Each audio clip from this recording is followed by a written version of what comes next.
Mark here with another fragrance review. This time your subscriber's choice winner. As you can see from the title above and the bottle in front of me, you guys know which one won. I really want to extend a thank you to everybody that did take their time to comment or vote for either one of those fragrances. All great. We only had to have one winner, but I really appreciate you guys going on my Facebook group, my blog, even on YouTube, and commenting and voting. So the big winner, of course, is Yves Saint Laurent's M7. I gotta say, I'm kind of excited, and I didn't really see this coming either. I thought the niche fragrances like New Harlem and Virgin Island Water was going to destroy this thing, but you guys want it. Here it is. Now, YSL, as a designer fragrance house, there's no other house as intriguing as the house of YSL. To King Kuros, to the best-selling L'Homme, YSL has something for everybody. It's classic vintage charm to the modern, hip, new bestsellers on the market from YSL. In 2002, they came out with this guy right here. Perhaps not many know this, perhaps you do. Actually, YSL was sold to Gucci. Now, Gucci at the time had a design head or a director of the house, which was none other than Mr. Tom Ford himself. Not only did he have the bold work to resurrect Gucci, but they said, you know what? You gotta resurrect YSL too. And he was up to the challenge. I'm telling you, he really actually brought back Gucci and YSL. Now the name M7 from, why is it named M7? Well, it represents, of course, the 7th male release from the house. This fragrance is actually still available online, but stock is vanishing quickly. So I'm happy to be reviewing it now, so if you haven't heard of it, you're gonna hear it today. Let's go to the presentation. Alright guys, time to tackle presentation for Yves Saint Laurent's M7. Just a little quick note here. This is the reformulated version. So let's take a look at the bottle and the box, and of course here, let's take a look at the box. Now if you're one of those that is looking for the original version of M7, I'm going to give you a couple quick tips to try to find it. The box itself, they look exactly the same. They have that same information. A good tip, if you find a box of M7, or you know, the fragrance M7 in a store and there's only like one left and you can't really open the box to see if it's original or reformulated, good tip right here, ingredients list, guys. 13 on the reformulated, which is what you see here, and then there's actually only 4 in the original version. So it's a good way, if you can't open the box, to see if the bottle's different. Ingredient list. Now the bottle itself, of course, the newly designed bottle. As you can see right through her. It's got that brown amber look in the back here. It's actually looks like a huge sticker that they just posted on it. This bottle's like really manly. It really just reminds me of a guy having this on his shelf. A guy with lots of chest hair and a thick mustache. It just has that retro 80s look type of thing. Anyway, cap is very brown amber look. It's very heavy. Very nicely done. And then again, that retro look, a square sprayer. I haven't seen one of these in a while. And you got a sticker at the bottom, just to let you guys know, batch code's in black right there. And this sprayer for a different type of sprayer works actually very, very well. Perfect for M7. So let's get to it. Let's review Yves Saint Laurent's M7. Alright guys, let's tackle bottle sizes for M7. It comes in your standard bottle sizes, 1.7, 3.4 ounce. This is the big boy right here. You're looking at retail American. Unfortunately, it's actually not available retail, but give or take $40 to $85 American to purchase this fragrance. That's actually a pretty good price to purchase this one. Anything higher, you're overpaying, but M7, just to let you guys know, is discontinued. So you're going to have a harder time to find this fragrance. So you might have to go online and purchase this, and you might have to blind buy it. So it's getting much more expensive as time rolls on. I remember going on eBay a few years ago with this fragrance. There was plenty. Now it's starting to get scarce, guys. Flankers. It has a few M7 Fresh, of course, which is actually as hard to find as this guy, maybe even harder. M7 Fresh is impossible to find. Oud Absolute, of course, the newest release from the house of YSL, trying to resurrect this brand with this guy right here. I'm going to have a review on that hopefully next year. This guy hit the shelves back in 2002, has won an award with me just last year, made my top 20 designer list for fall. Made it right in the middle of the list at number 10. The more I'm dissecting this fragrance, the more I'm starting to enjoy it. Only when I started testing out this fragrance for this upcoming review, that's when I started to appreciate it more, and that's why it made that list. Group. This fragrance is definitely a woody oriental to the true sense of the word. Parfumier, there's two noses behind it. Two master parfumiers. These guys, just look at their resume and you'll know what I'm talking about. Alberto Morales and Jacques Cavalier, two guys that know what they're doing. Recommended age for M7, I gotta say, much more mature. For the mature nose, I believe. I think 25 and up is probably the best age gauge to give M7. I feel the older you get, the more time that you spend with this, the more you actually enjoy this fragrance. Definitely. When I first got this, when I was probably 25, 26, or give or take. Now I'm like in my late 20s, and I'm enjoying this much, much more. How many sprays and wear? I go light. 3 sprays is probably the most I'm going to go with this one. 1 on the chest, and either 2 on the neck if I'm wearing a long sleeve shirt, which usually in the winter I do, and that's when I wear this, well, fall and winter. If I'm wearing a shirt like this, probably going to shoot one right here, and I'll be good to go. 3 sprays, good.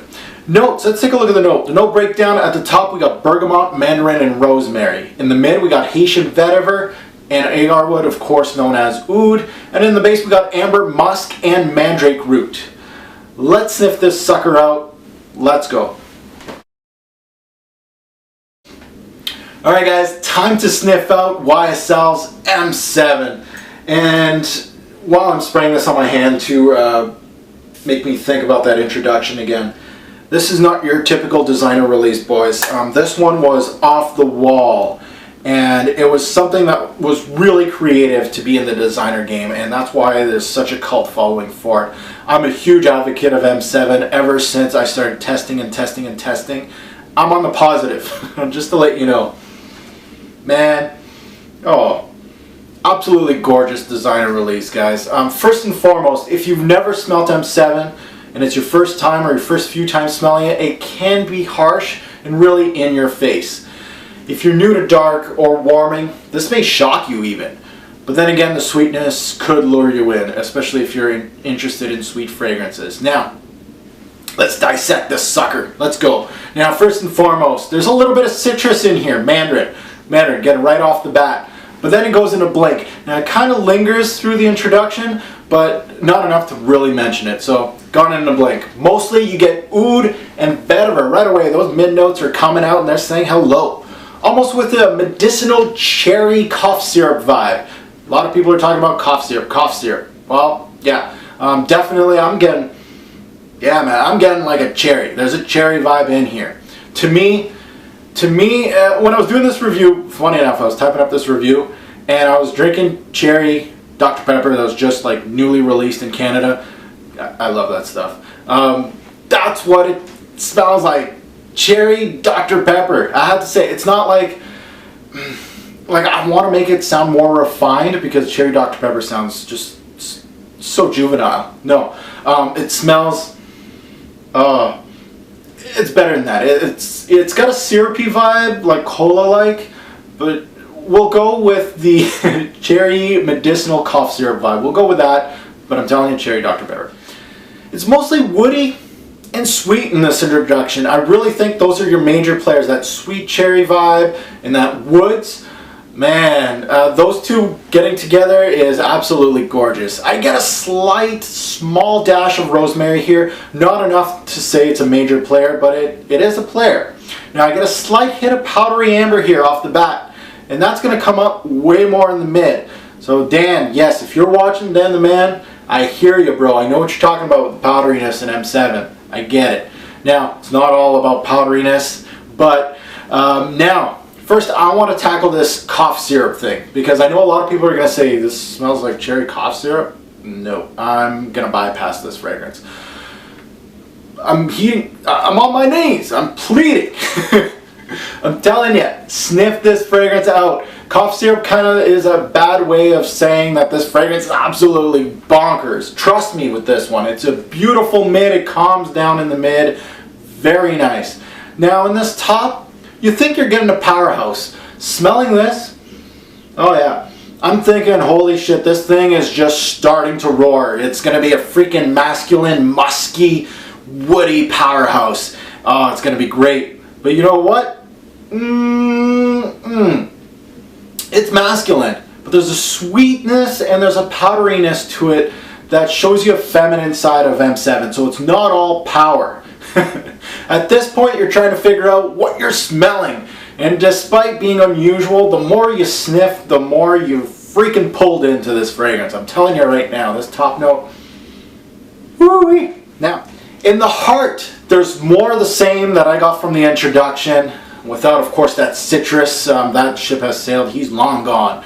Now, the medicinal oud mixed in with that vetiver amber combo keeps this fragrance with that cherry Dr. Pepper-like vibe, with a dark smokiness, with a woody aspect. Kind of makes me think of like burning woods.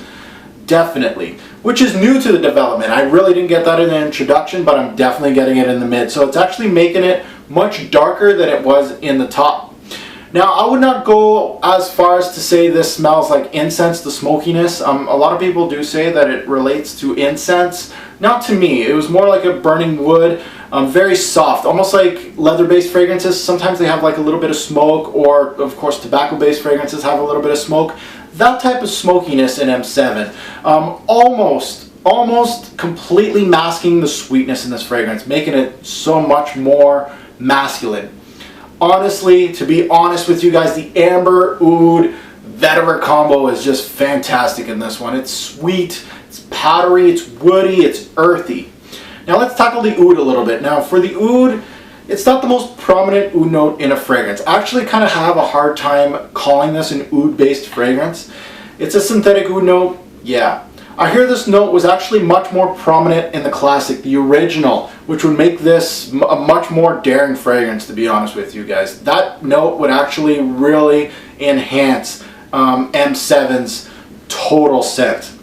Now, to be obviously being honest, the oud is fleeting, which makes it much more pleasing for the masses. So that's what, you know, when they started playing around with M7, they obviously tried to make it, you know, much more pleasing, so people would actually buy it. I felt like the medicinal oud came in and out of the fragrance, never really taking full reins or full control of this fragrance. It's actually kind of too bad. The oud is barely noticeable at some points of this fragrance, and that's kind of like a downside of M7. I really felt like sometimes I really just wanted it to explode on my skin and just be like, I'm daring. Not to get me wrong, guys, this is a daring scent, as is. I'm sure the original is absolutely fantastic. I want to get my nose on it, but either way. Now, because the oud is kind of playing this tippy-toeing game with the whole fragrance, sometimes the wearer is left just with a synthetic amber, powdery and musky backbone, which its aim is probably, when you smell that, to the older clientele, to M7, than the younger folks. So I really see what Dan is saying. A lot of times I was just getting, you know, at the end of this mid, it's still beautiful from top to mid, but then if that oud note or that vetiver kind of tones down, it's just powdery amber with the musky backbone.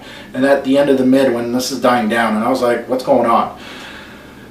In the base of M7, it's a soft vanilla-like, sweet, powdery amber sitting on an oud note, and a vaguely soft, animalistic musk.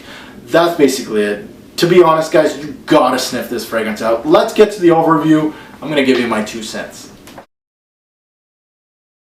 Welcome to the overview on Yves Saint Laurent's M7. Give me a second. I gotta smell the back of my hand again. This is gorgeous. Now, in the overview, I believe this is Tom Ford's masterpiece for YSL. People would argue that Yves Gauche was his masterpiece for YSL. Either way, this is way more up my speed. I really think that Tom Ford did absolutely a masterpiece here, guys. Some would say, you know what? Give credit where credit is due. Give the parfumiers their due. I do. They did an absolutely great juice, but it would never see the light of day unless Tom Ford was in charge. He signed the deal to get this fragrance out to the public, and I really think that's the only type of guy that would really sign this out and say, this is available to the masses, let's get this thing out, it's bold enough. And I really appreciate what he did with YSL's M7. To fully appreciate this fragrance, you need to appreciate that it's the first wildly commercial fragrance to use the note of oud. I know brands like Montal and Amouage really, to me, aren't really that commercial. I really think that this one was the first one to be really recognized with the oud note in the fragrance as a primary. That could be, discussed also, but definitely something different in the game. This one was ahead of its time, almost a good 8 years ahead of time, since now oud is the biggest thing on the market. Definitely, this thing is just out there. It's a woody oriental that pushed all the boundaries of a designer woody oriental, a real woody oriental, to be daring and not so safe. One of the most controversial marketing campaigns out there, and one of the most controversial juices out there. An interesting man which is looking for something unique and hard to find. This is your holy grail, sir.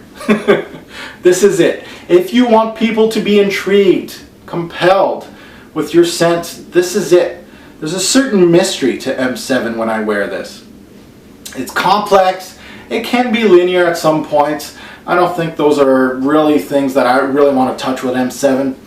I believe because of poor sales, the original M7 was so bold and loud that YSL decided to tone it down and hence widen its appeal with this reformulation that you see right here, which makes the scent, to be perfectly honest, much more wearable, but not as beautiful to a scent head. You really want those bold notes. When you're a scent head, you really want those punching notes right in your nose. This fragrance is pungent. It's in there. And that's the thing that just boggles my mind. There's an M7 that's stronger. Because this stuff is strong. I'm telling you. I believe this was a ballsy statement from YSL, mostly from Tom Ford. This was an expression of art more than a top-selling cash grab, and I just applaud that. I applaud that. More designer fragrance houses should do this. Just push the envelope and see what it gets you. It's sexy, it's masculine, it's sensual, yet mature. It's heavy, rich, warm, smoky, woody, sweet, powdery. Overall, this thing is just absolutely all over the place. Not a blind buy in any regard, I would say, unless you like the bold and making a statement with your fragrance. Since sampling may be actually quite hard to do with this fragrance because it's not available in stores, so heed my warning. You gotta know what it smells like and you gotta know what kind of guy it's for. It's way ahead of its time, and I would absolutely love a solid re-release of this fragrance. Even at $120, I would purchase it with a proper oud note. Go back to basics, gimme. Why would you hate this fragrance? Ah, wow, too bold, too synthetic, smells like grandparents, the powderiness, the oud, the wood, the sweetness. Definitely there's a lot of things to hate from M7, but of course there's a lot to love. One word to describe this fragrance: magnificence. Bottles, I'm not even going to try. Some examples are given out in the fragrance world, but I'm not doing it. It's either this or the Highway, guys. There's stuff that compares to it. Don't. Get the original. Get M7. Best time to wear this fragrance: at night, casual or formal. I really like to wear this actually out at night, mostly. Doctor, guys, I gotta do it to M7. I love you, buddy. But gotta speak the truth. Compliment factor low to none. Really, people aren't going to drop down to their knees and do what you think they're going to do. M7 isn't one of those, and unfortunately the compliment factor just wasn't there. This is more of a fragrance for yourself. If you love it, wear it, and wear it with pride. Because you're going to get some people, it's not really a beast that people are going to start going like this and be like, guy, you can't wear this anymore. No, it's one of those that I have to ask people, what do you think about it? It wasn't glaring remarks, so low as far as a compliment factor. My 2 cents on M7. M7 is the epitome of a non-designer. YSL, mostly Tom, of course, really went artsy on us with this one. They really made something different, something original. In this reformulated bottle, it has been toned down in this version to make it much more appealing. But really, I don't think they can really tone this fragrance down. It's still kind of beast mode, you know, but it's wearable. I can definitely wear it, and it's still great in this formulation. So if you get the reformulated version, don't pout. It's okay. But it makes me feel. It makes me kind of want to shiver a little bit. What the hell does the original smell like? People are saying it's, you know, more potent. And the oud's out there. So I'm just going, you know, I want to smell the original. I bet it's gorgeous. For someone like me, I bet you I'm just salivating thinking about M7, the original. It's so masculine and sexy, yet it has a touch of feminine to it. Not too much. The dry down to this fragrance is smooth and is just absolutely done perfectly. I would not have changed. I wouldn't really change much to M7, even really not change a thing. Get a bottle before it's too late. Simple as that. Buy, try, or pass. I'd like to say try for this one because you gotta have to try it because it's not everybody's cup of tea. But guys, this is such a damn buy in my eyes. There's not too many fragrances that do this for me, and M7 does it, man. This is absolutely gorgeous, guys. And this is my review on M7. Buy it if you dare. Let's get to the rating system. Alright guys, let's rate Yves Saint Laurent's M7 Projection. 9 bottles out of 10. I wouldn't really call this beast mode. After that introduction, it does get kind of smooth, so I'd say bold to mid projection. Longevity, 10 bottles out of 10. Very good longevity, 7 to 10 hours any given time. Versatility, 7 bottles out of 10. Of course, not the most versatile. Not as bad as advertised, I would say. I wear this at a night out, no problems. Overall smell, 9 bottles out of 10. Seasons, I wear this mainly in the winter and the fall. Spring night also is pretty good. This reformulated version is very wearable. It deserves the cult following, and it's not for everyone, but when it's for you, it's great. Overall, welcome to the Perfect 10 Club. M7, get it.